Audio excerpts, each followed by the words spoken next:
right. You thought you were rid of me. You thought the Bond stuff was over. It's not. There's one more. If you look, this is 26 of 26. Spectre was 25 of 26. So you knew there was one more coming. And this is the Bond Retrospective. Now, am I going to talk about every single one of these movies? No. What I'm going to do is I'm going to rank a few things. I'm going to look back at what I saw and remember and just kind of rank what I want to do, what I think is the best stuff. Now, I'm not going to rank absolutely everything. What I'm going to do is have it all written down. I'm going to do the top 5 gadgets, the top 5 cars, the top 5 openings, that's the cold openings, the top 5 title sequences, the top 5 songs, the top 5 villains, the top 5 Bond girls, and a little bonus on that one. Switch it over. Then I'm going to rank all the Bonds, the actors who played Bond, and then I will rank every single Bond movie, all 24.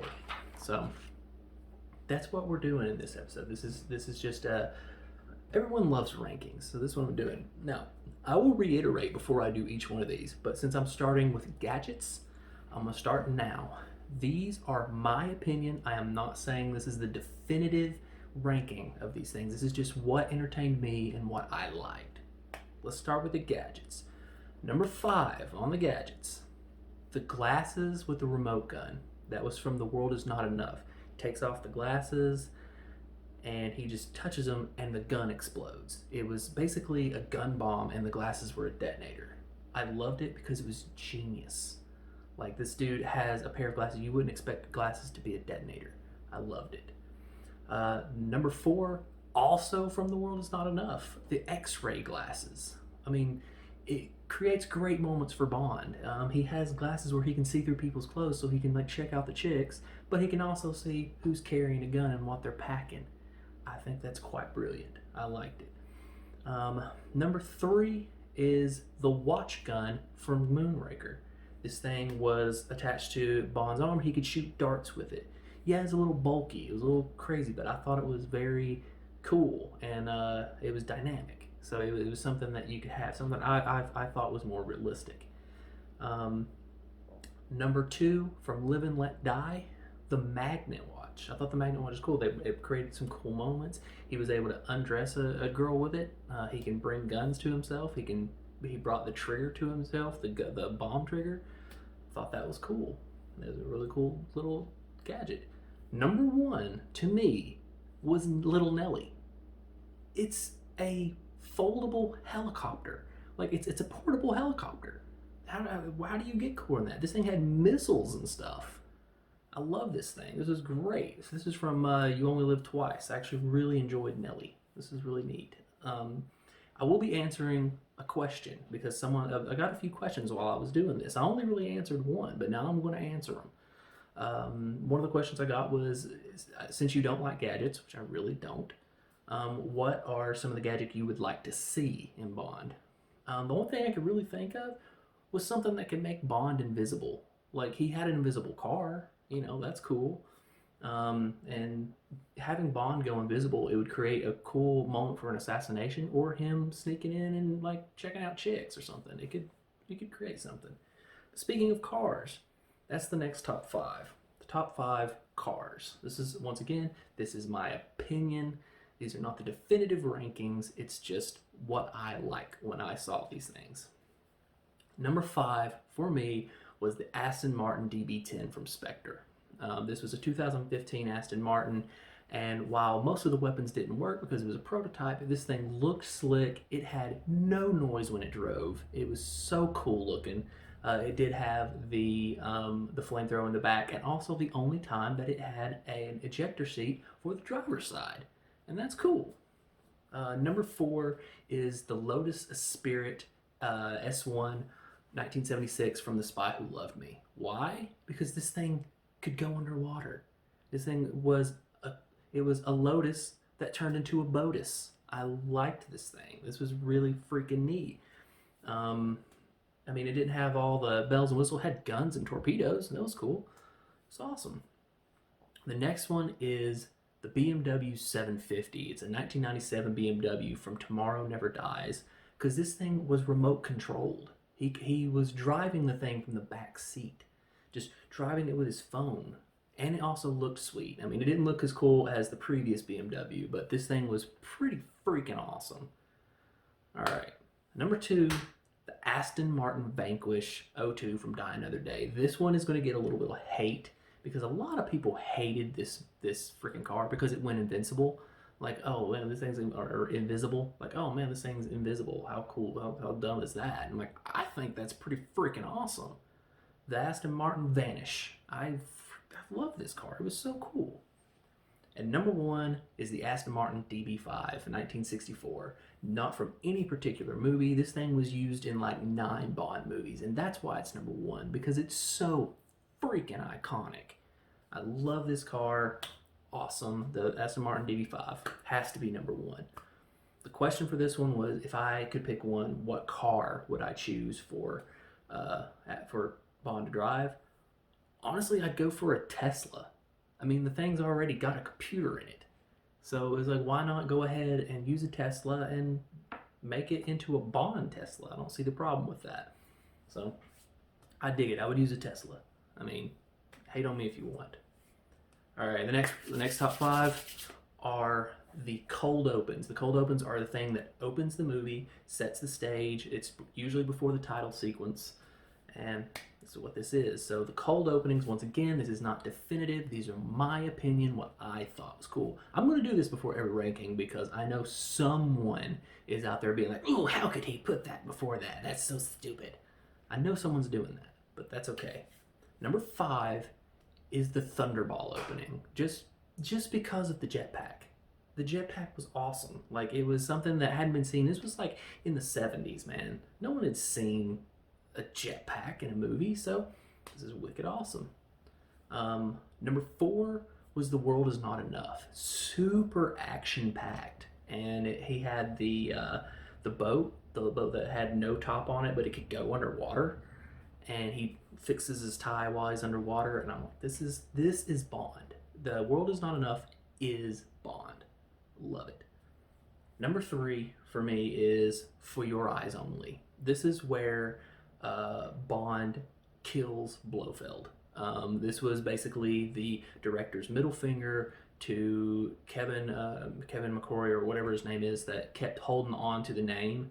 So you actually don't, he's not called Blofeld in this. He's just a bald guy in a wheelchair, which is, that's Blofeld. I mean, Blofeld wasn't always in a wheelchair, but I mean, it's a bald guy stroking a cat. It's freaking Blofeld. And he throws him down a chimney stack. And I thought that was cool. So, thumbs up for, going against the system. Number 2, we have Goldfinger. Goldfinger had an amazing opening. It was the tub kill, the one where he throws the guy into the tub and then slaps the fan into the tub, electrocuting him. I thought that was hilarious. No, shocking. It was really cool. A very funny, quip, but it wasn't too corny of a Bond opening. I love that stuff. Number 1, Goldeneye. Goldeneye had one of the best and coolest Bond stunts where the plane goes off the cliff, he drives the motorcycle off the plane, jumps off, flies into the plane, and flies it away. That was probably the Bondiest open, the Bondiest huge stunt ever. And that is why that opening gets number 1. I don't have a question to go directly with that, but I had one that I liked, which was, who would you like to see direct a Bond film?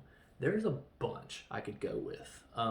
If you want pure action, I'd go with Justin Lin and James Wan. Both of them directed some Fast and the Furious movies, which is really good action. Dumb action, but good action. If you want to go more spy kind of stuff, I would say Paul Greengrass and Doug Liman. They both directed some Bourne movies. Paul Greengrass especially, because he did Green Zone and so a lot of the Bourne movies. Doug Liman did The Bourne Identity and Edge of Tomorrow with Tom Cruise, which is really actiony. But if I was to pick someone to do a Bond film, I would have to go with Christopher Nolan. I know a lot of people don't really love Christopher Nolan exactly, kind of like thinking he's a one-hit wonder and his movies are convoluted and don't make a whole lot of sense. I would say that with Tenet. I didn't like Tenet, but I mean, you look at the the Batman films and stuff like that. The dude can direct a movie, and it would be a really pretty movie. I mean, right now we have Sam Mendes doing it, and man, he's so good at making Bond look so stylized. So yeah, I would go with Christopher Nolan if that was me. Next up will be the title sequences. These are where the credits are rolling, and I believe these are important to set up a Bond film because you're seeing, what kind of style you're dealing with. And I really do believe it is important. But once again, not definitive. These are my opinion. Number 5, The World Is Not Enough. This was the one with all the oil ladies and the oil dripping off the naked to half-naked ladies, and I loved it. I thought it was really cool looking. I was like, oh man, this is nice. Number 4 is Diamonds Are Forever. This was the one with the diamonds all over the place, the diamonds dripping down, reflections of scenes in the diamonds. It was pretty iconic for the 70s there, the 60s and 70s. Number 3 is Goldfinger. This was the one with the scenes being projected onto the naked lady who is painted gold. And this actually sets the stage because you actually see what is to come. So I thought that Goldfinger was great. The next one was based on pure imagery. Number 2 is Thunderball. This is the one with the silhouettes of the people swimming. And the way it was shot with all the different, with the colors and the colors layering on each other, I thought it was really pretty.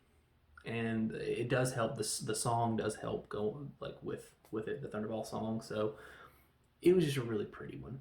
But number 1 to me is Tomorrow Never Dies. Even though it was not a very good film, Tomorrow Never Dies had the X-rays. And I liked the X-rays, especially the X-rays of the gun, because it basically showed you how the gun works and the gun shoots and all that.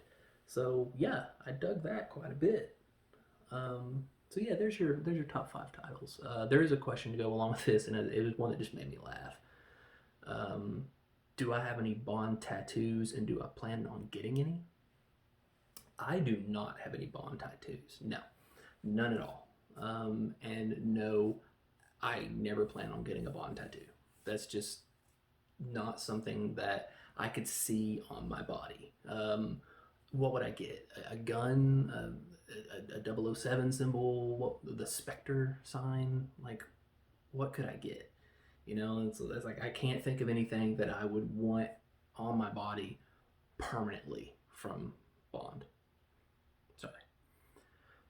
All right, next up is the one that it's gonna be polarizing, and people are going to hate my choices for this, but these are the best songs because everyone wants Goldfinger and all of that to be in the top and all that, because everyone's like, oh, I love Goldfinger, and I'm sorry, spoiler alert, Goldfinger is not in the top 5 for me. It's a great song. It would be in the top 10, but the top 5, and these songs are not definitive. It's not definitive rankings. This is just what I think, and these are songs that I could listen to. And I want to give, before I start, I want to give an honorable mention to Sam Smith's Writings on the Wall, because it was a really pretty song, but it did not crack the top 5. But what did? Number 5, Another Way to Die by Jack White and Alicia Keys. I actually have this song on my phone, like mainly because I have everything that Jack White has ever done on my phone. I am a massive Jack White fan. So it's a little bit of bias here, but I love the sound of the song. I actually was listening to this song before I knew it was a Bond song, because I used to just download songs, and then later it was like, oh wait, that's on the soundtrack to a Bond movie. That's really cool. Next up is number 4, Skyfall by Adele, which not something that I would listen to outright. It's not something that I would have installed on my phone. It's not something that I'm going to groove to, but as a Bond song, it's incredible. In fact, it is the song that made Daniel Craig cry when he heard it. And it is a very powerful song. When you hear it, you're like, wow, this is a true Bond song. It's so good. Which leads me to number 3, Thunderball by Tom Jones. This is one of the only ones from the 60s and 70s I have on my top. So Tom Jones and Thunderball it's a great song, especially when you know that at the end when he's singing the song, he passed out singing the song because he had to hold the note for so long. But it's a good song, powerful, goes with Bond really well, good song altogether. But number two, and this is where everyone is going to be like, I can't believe you chose that. What is wrong with you? Number two is You Know My Name by Chris Cornell. Is it particularly Bondy? No, it's not a very operatic song. It is a Chris Cornell rock song, but I grew up listening to Chris Cornell. I am a huge Soundgarden fan. Chris Cornell is one of only two musicians who have died where I openly wept when they died. Chris Cornell and Chester Bennington being the second. Both died really young, and Chris Cornell was an inspiration, and he was a musical drive for me. Chris Cornell and Eddie Vedder are two just major players in my musical choices. And Lane Staley from Alice in Chains. I'm just a huge grunge guy. I like pretty much all grunge. So having Chris Cornell sing a Bond song is huge to me. But number one is Live and Let Die by Paul McCartney, Sir Paul McCartney, that is. Yeah, man, that's a huge one. I mean, you gotta think like that song was in the 70s, and then Guns N' Roses remade it in the 90s and like made it more popular. And I mean, this was an iconic song. Live and Let Die is hugely iconic. So yeah, of course, it's number one. I mean, it's also just a great song. So, but the question here was, if I could choose someone to sing a Bond song, who would it be? Of course, it's not possible, but a dream would be Chester Bennington. Chester Bennington has such a beautiful voice, that I think he could sing anything. But like right now, Corey Taylor, the lead singer of Slipknot and Stone Sour, he actually has a gorgeous voice, and he's a wonderful songwriter. So I think he would kill a Bond song. He'd be really good at it. In that same vein, David Draymond. I think David Draymond would be a wonderful addition to a Bond song, because he, once again, has a wonderful voice and he can write a song. So David Draymond, that would be awesome. But those aren't my choices. My choice would be a dream mashup, and it would be Apocalyptica with Amy Lee from Evanescence singing. Amy Lee's voice would do so well in a Bond song because it's very operatic. It's very just... It's made for stuff like this. She's got a gorgeous voice. So yeah, Apocalyptica doing the music, Amy Lee doing the lyrics and the singing. I would be totally down for that. That would be rocking. All right, we're gonna get into some people now. This is moving along quick. I like this, and only because I believe the Bond and the Bond movies are gonna take a while. So I'm going with the top 5 villains now. Top 5 villains. And once again, these are not definitive. This is just my opinion on who I thought were cool villains. Number 5, Xenia Onatopp. The beautiful Femke Janssen. She did a wonderful job as a woman who kills people with their thighs. Wow. I love Xenia Onatopp. I think she's wonderful. She was in the orgasmic look she gets when she's killing people. It just puts her over the top. Next up would be, I think it's number 4 would be Oddjob. Yeah, Oddjob, the guy that if you choose him in GoldenEye, you're cheating. And that's actually from the developer of the game. They said if you play as Oddjob, you're cheating. So, Oddjob, he is so iconic that he has a video game character that's very popular, and he was taken by Austin Powers to create Random Task. So that guy that threw his shoe, that's Random Task, and that is a ripoff of Oddjob. So basically, he's in the top 5 out of being pure iconic, which is cool. Number 3 is Raul Silva, Javier Bardem's Raul Silva, who was just a terrifying individual. He was so just dead set on completing his task, and he did it. He killed M Like that's huge, man. Raul Silva, dude, great freaking bad guy. Number 2 is Jaws. You do not get more iconic in a Bond villain than Jaws. This dude was everywhere. One of the only villains to get, or he's actually a henchman. One of the only henchmen to get to be in 2 movies. That's something. Like he's a big one, and he's the only one of the only henchmen to get to be in a movie and turn from bad guy to good guy. Only one other person did that. So Jaws, man, out of being purely iconic, he's number 2. Love it. And number 1, if you don't know who I'm gonna say, then what the heck? Blofeld.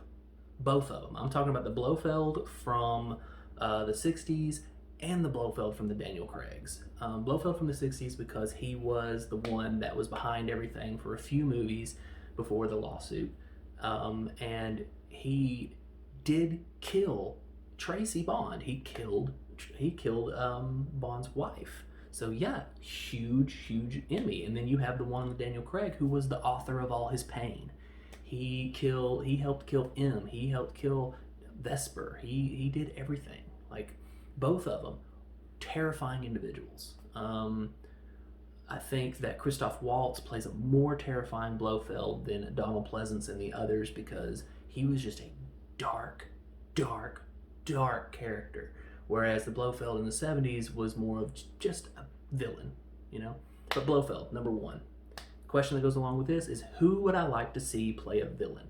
And that one, I mean, I can easily say Christian Bale. I would love to see Christian Bale as a bad guy against Bond. But my number 1 guy to be a Bond villain that I would love to see is Gary Oldman. I want to see Gary Oldman. I could even go for a Jeffrey Rush. He's a little old, but I could go for a Jeffrey Rush. But Gary Oldman would be awesome. Another one, if you want me to do one more, God, what? No, I can't just think of anyone better than Gary Oldman. That's just, man.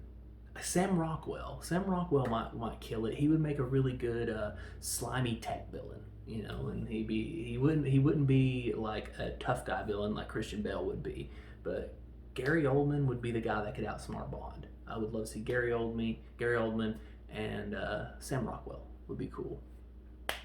All right, we're getting into the good stuff now. All right, this is the top 5 Bond girls.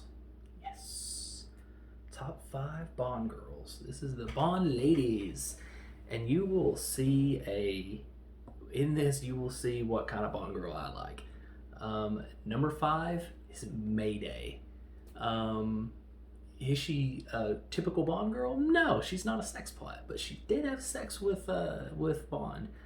And she's an ass kicker, and she is the other one that was a bad guy that turned good. She was a complete bad guy, tried to kill Bond on several occasions, but she ended up saving the day and even sacrificing herself to save the day. So number 5, Mayday, killing it. Number 4, Domino. Domino was wonderful. She was the first ass-kicking Bond girl.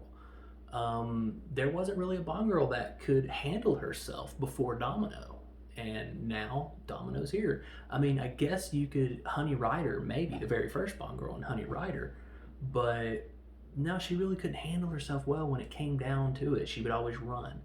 Domino stood up for herself. Number 3 is Vesper Lynd. Not just because it's Eva Green and I have a love for Eva Green, but because she is one of the ones that stole Bond's heart.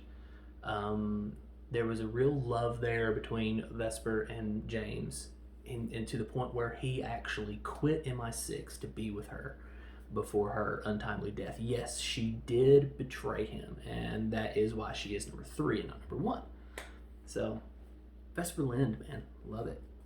Number 2, the ass kicker, Wei Lin. Wei Lin kicked so much butt, dude. She was beating up people left and right, and she could handle herself. She could handle herself against Bond. Like, Bond couldn't even keep up with her. And I love Wei Lin, not just because I love Michelle Yeoh. I just love Wei Lin, the character. But number one, and some of you may hate me for this, number one is Tracy Bond. Could she handle herself? No. Could she take care of herself? Not really. Did she cry a lot? Yeah. But she's the only one to marry Bond. She's the only one that locked that man down. She got him. She married him. She was killed. And she's the first person for Bond to openly weep over her.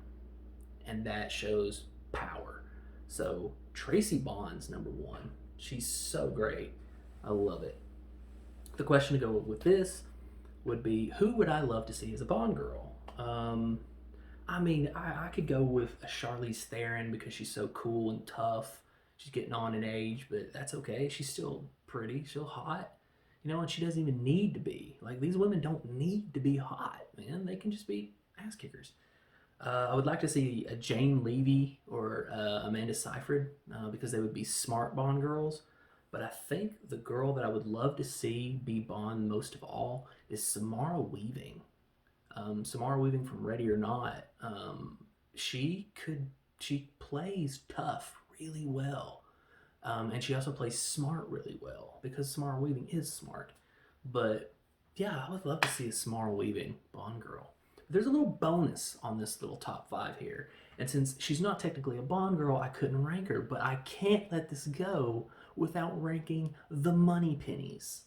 Yeah, the Moneypennys are going to get love here. We're getting Moneypenny action. I'm going to rank the Moneypennys. There were 4 Moneypennys. Number 4, Samantha Bond.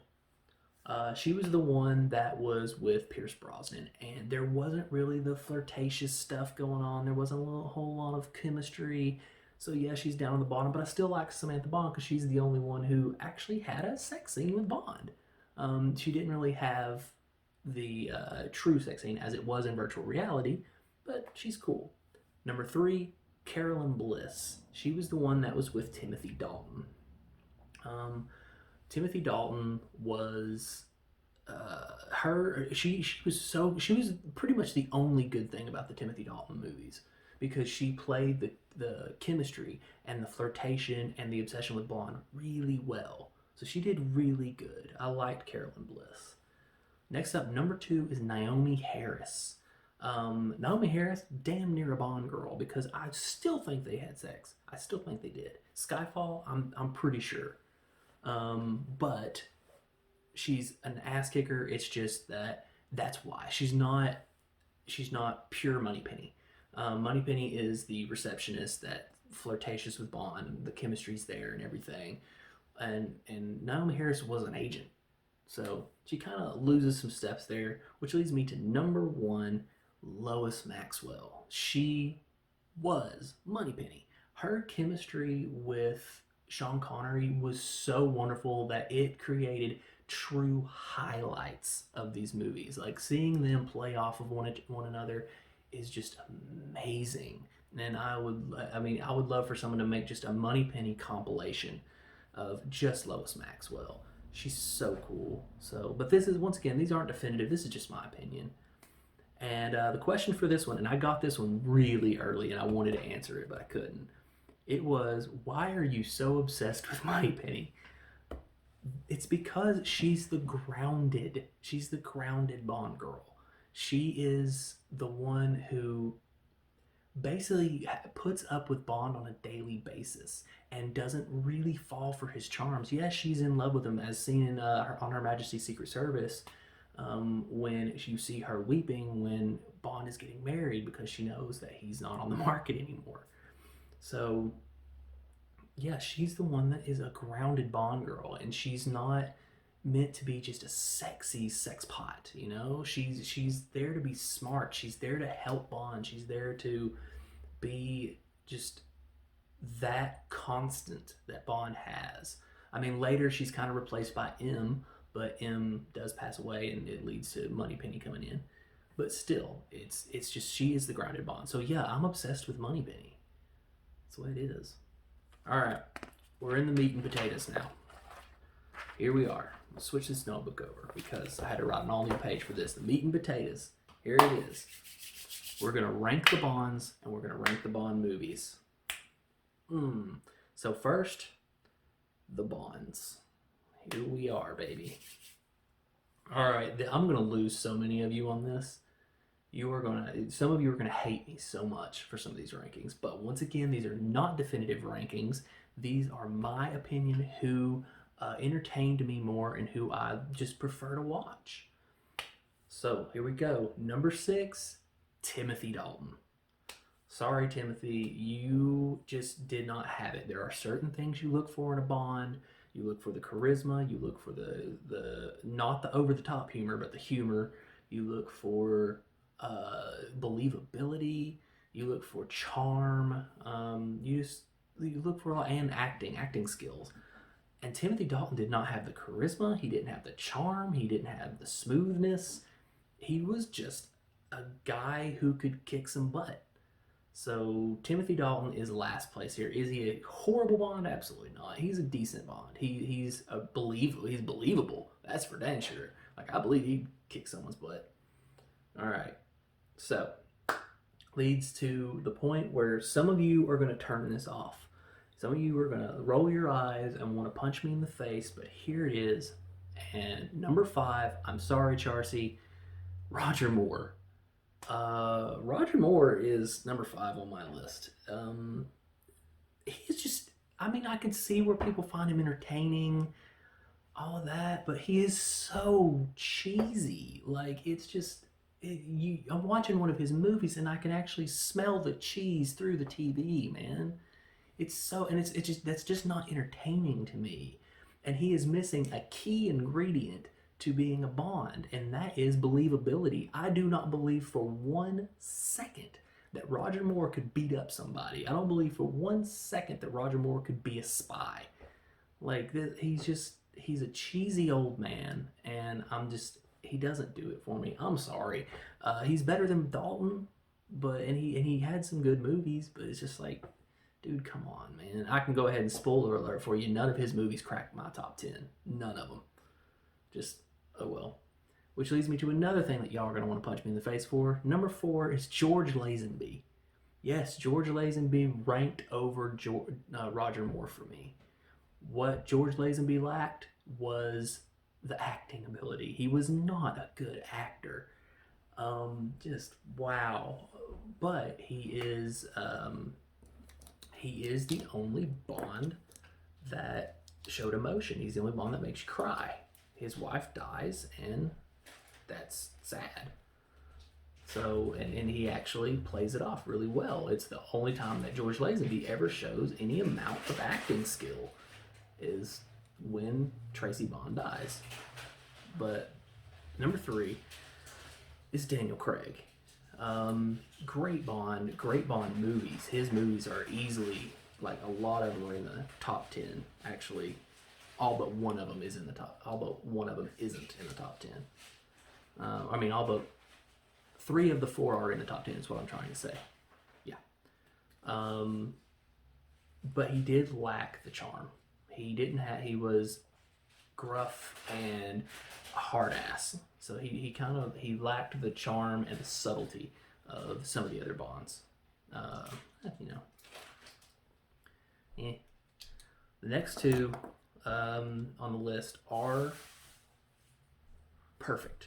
They have everything that a Bond needs. They're charming, they're smooth, they're believable, absolutely everything. Perfect Bonds. Acting ability, they are the 2 perfect people, but a lot of you are going to hate me because number 2 is Sean Connery. Yeah, Sean Connery is not my favorite Bond.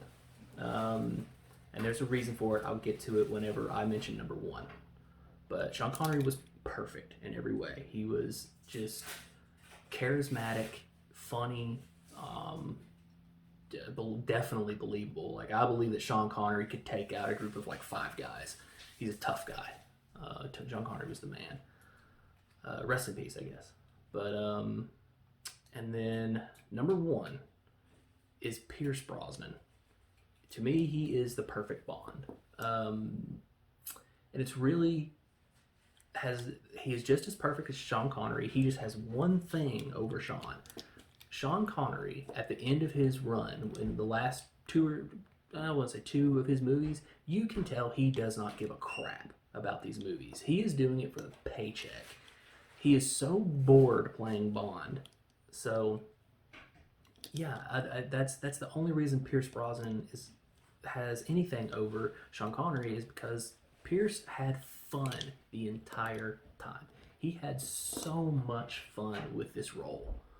He loved kicking butt. He loved action. He loved doing his own stunts. And he is just a fun Bond.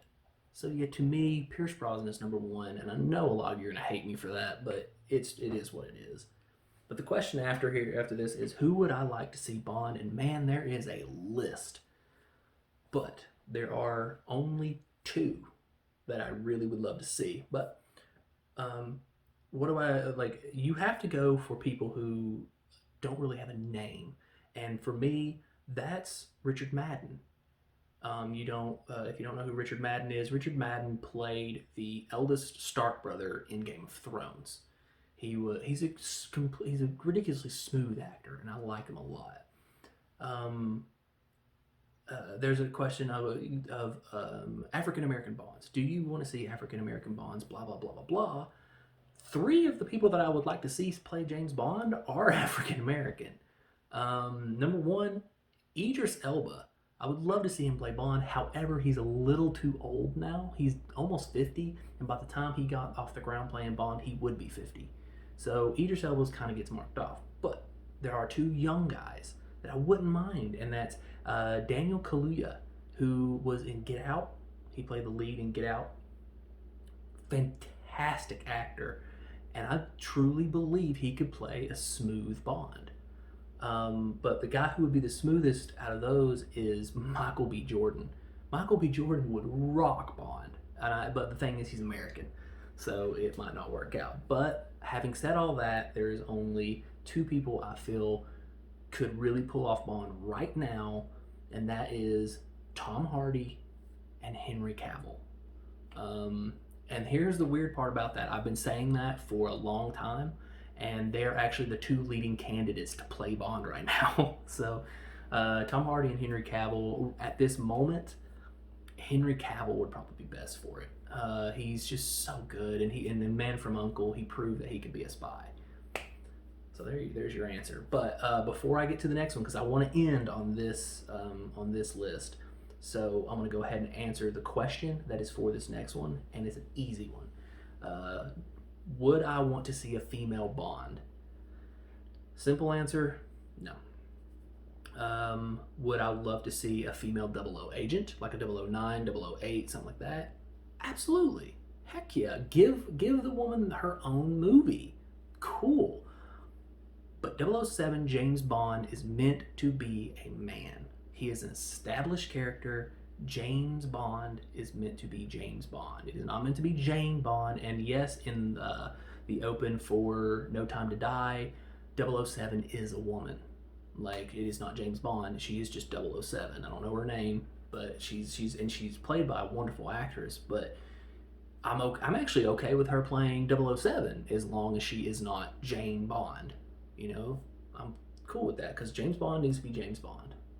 But there's your answer to that, which leads us to the final bit.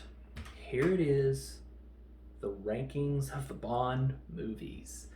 All 24 of these bad boys right in a row. I'm actually going to rifle them off kind of quickly. I'm not going to go into detail. I'm not going to tell you, if it warrants it, I'll tell you why last place is last place and why number 1 is number 1. But I probably will not go into detail on all these movies. But which leads me to number 24, Live and Let Die. Okay, I have to talk about this one. I hated this movie. This got a 5.5 ranking on mine, and it's one of the only ones, it actually is the only one that got below a 6. This was horrific. It is so racist, and it's just, I get it that it was made in a different time, all of that noise. Cool, but good Lord. It's a blaxploitation film with Bond thrown in. And here's the weird part. I like blaxploitation films.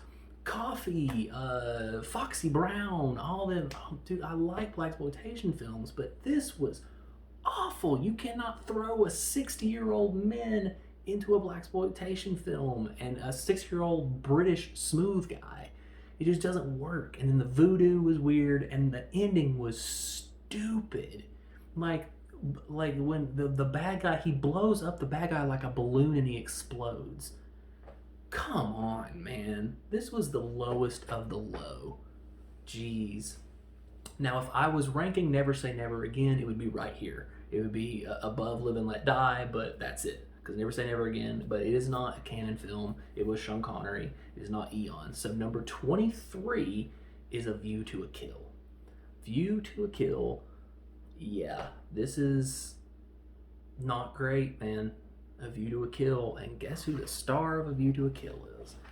Yeah, and it's just, I don't know. See, I got this, and I have all these notes written in, and it's funny because all the first ones are just really just me praising these movies, and then suddenly it just starts being like, ugh, you know? And it's all the middle pieces with Roger Moore. All right, number 22, The Living Daylights. It was okay. It was just like, we're actually getting into something a little bit better. No, it's like, it's kind of, you know, I didn't hate it, but it wasn't great. Next up, The Man with a Golden Gun. And this one hurts me because much like A View to a Kill, like View to a Kill had Christopher Walken, one of my favorite actors, but it just was a bad movie. The Man with the Golden Gun has Christopher Lee, again, one of my favorite actors, but it just wasn't good. I mean, you got to think about, this movie had a villain whose prominent feature was a third nipple. This was an actual thing. Like, the fact that he had a third nipple was a plot point. Okay. Whatever. Number 20, The World Is Not Enough. Here's your first Roger Moore thing. The World Is Not Enough. Oh no, I think I think Living Daylights was Timothy Dalton. I can't remember right off. No, The Living Daylights was Roger Moore. Anyway. The World Is Not Enough was what killed The World Is Not Enough. Is this is what I thought. So it was Timothy Dalton. Living Daylights, Timothy Dalton. I couldn't remember. I got confused on that one. The World Is Not Enough. What killed that was a Bond girl. Christmas Jones murdered that movie. She was so bad that it brought the movie rating down. Come on, man. Number 19, Die Another Day, which I actually enjoyed. It just got really low on the list. And this is the one that everyone says The World Is Not Enough is better than Die Another Day, and I just don't believe that. Die Another Day was much more exciting and fun. The World Is Not Enough was boring and had Christmas Jones. Now we're going to get into the good ones. Number 18, Diamonds Are Forever. Yes, this I actually thoroughly enjoyed. Diamonds Are Forever, and I'm going to tell you from here on out, from 18 all the way to 1, I liked all of these movies. I did. They were a lot of fun.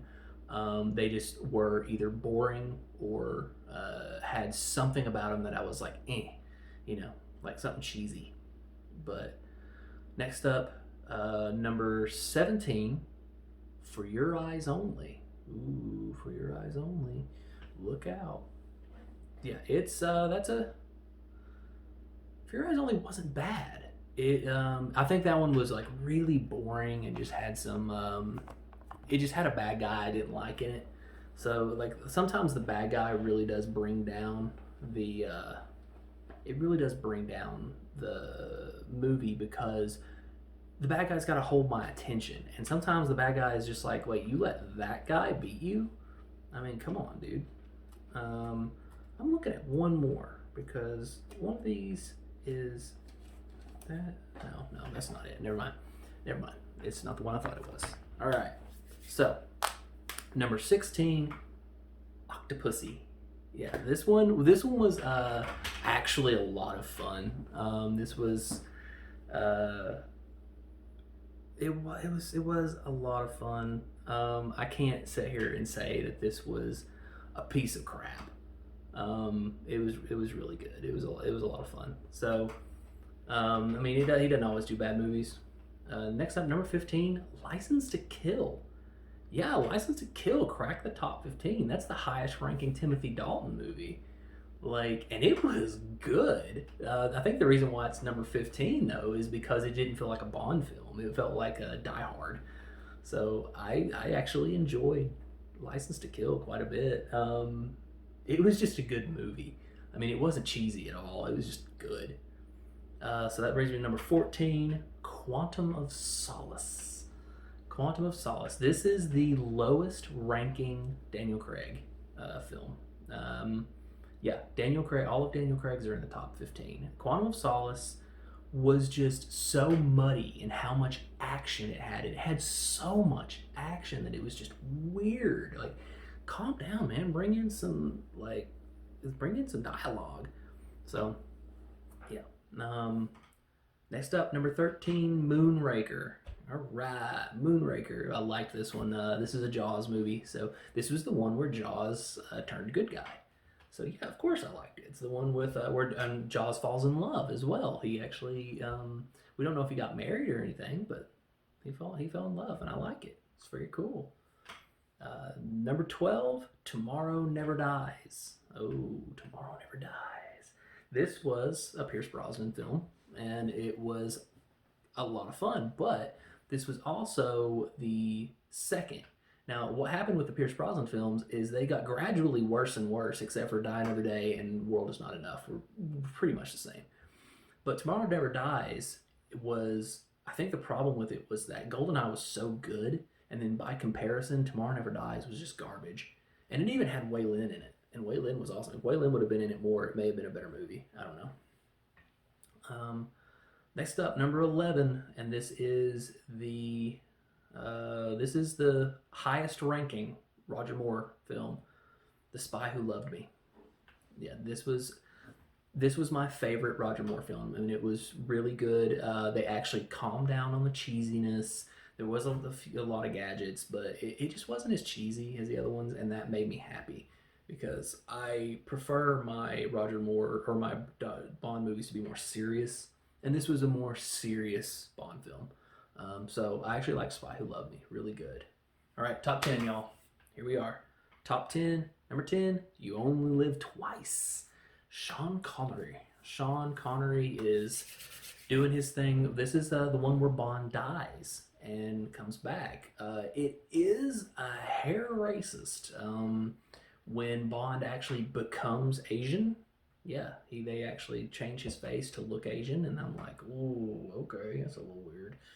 So yeah, a little odd, but I liked it. It's cool. Number 9, Spectre.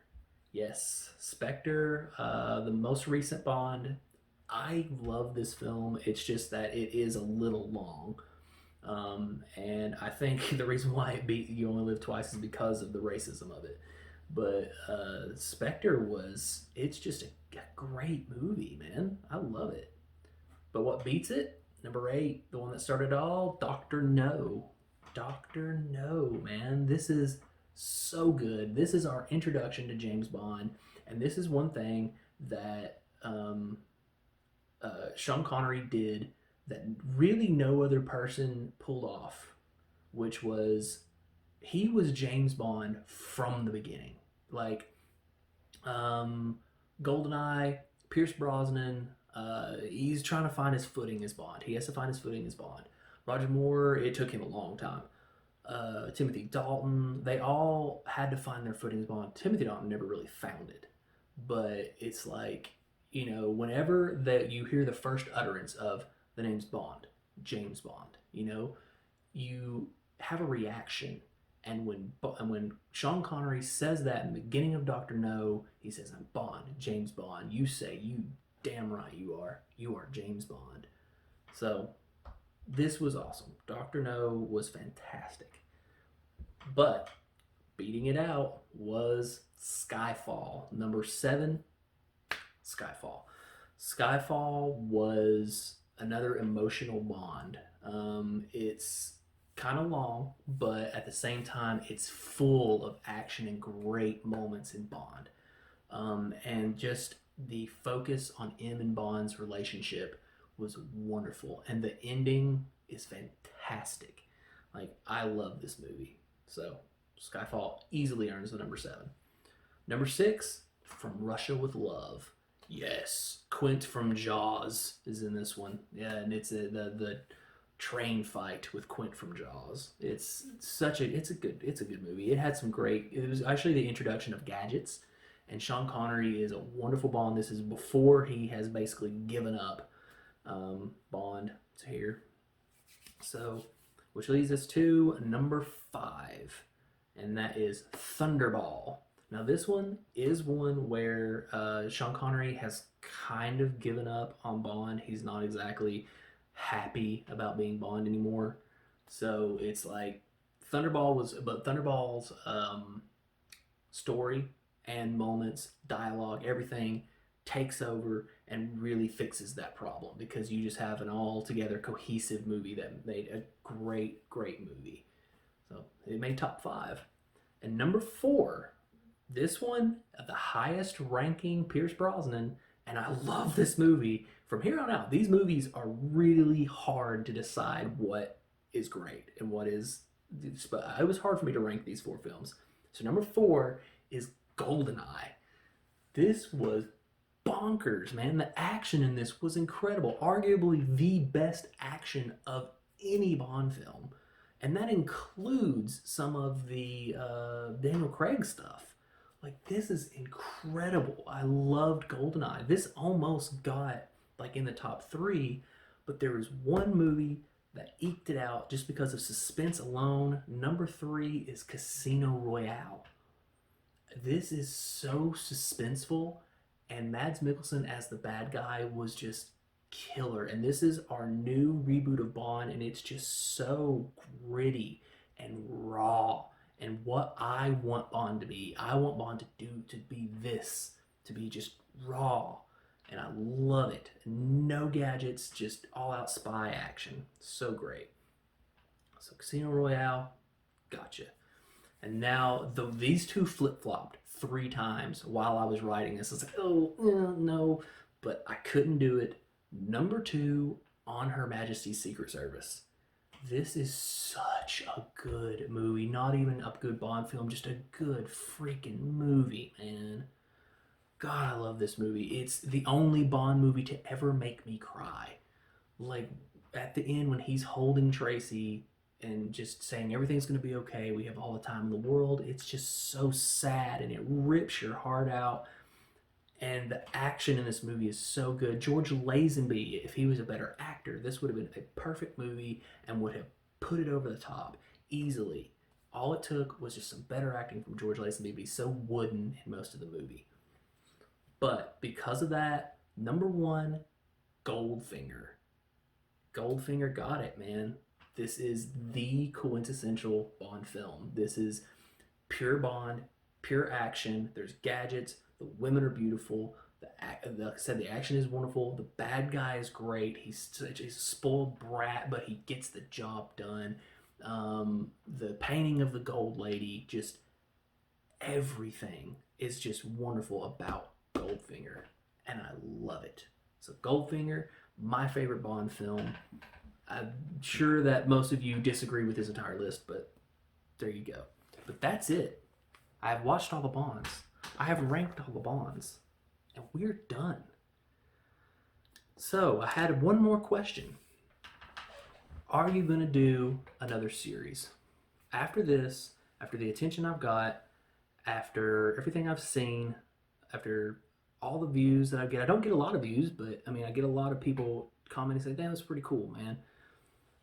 I'm going to renew this for 2 more seasons. I'm going to do 2 more series. I already have the 2 series planned out. I've already got it. But what am I going to do next? I'm going to take a little break. I'm going to, maybe a week or 2. We'll see if I can handle it. If I can only do 3 days, you might see me back. DC Covers will be doing a new series. What series is that? Well, DC Covers Planet of the Apes, if there's no glare on that. It's Planet of the Apes. That's what I'm doing next. Why? Because it's my favorite series of all time. Yes, my favorite series of all time. If you count like just movies that make me feel and that I love, Lord of the Rings is my favorite series of all time. But I never had animals named after Lord of the Rings characters. I had 2 rabbits, Cornelius and Zira. I had a turtle named Zaius. No, Caesar, named Caesar. So, yeah, I love it. But Planet of the Apes. What are you going to cover with Planet of the Apes, DC? Well, we're going to do Planet of the Apes, Beneath the Planet of the Apes, Escape from the Planet of the Apes, Conquest of the Planet of the Apes, Battle for the Planet of the Apes, that's the entire original series, the Tim Burton remake, which a lot of people hate. Then we're going to do the new trilogy, Rise of the Planet of the Apes, Dawn of the Planet of the Apes, and War for the Planet of the Apes. Yes, those are the only 3 Planet of the Apes movies in 4K. That is an actual fact. But that's only 9 episodes, DC. You did 26 this time. Well, I'm also going to do the Planet of the Apes television series from the 70s, and I'm going to do Return to the Planet of the Apes, the animated television series. So I'm going to cover all of that. All of it. It should take me a few episodes, and then I'll find out a ranking system. I don't know what I'm going to rank, but that's it.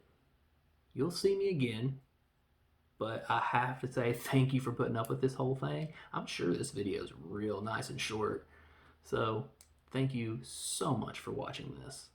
But I'll be back. You'll see.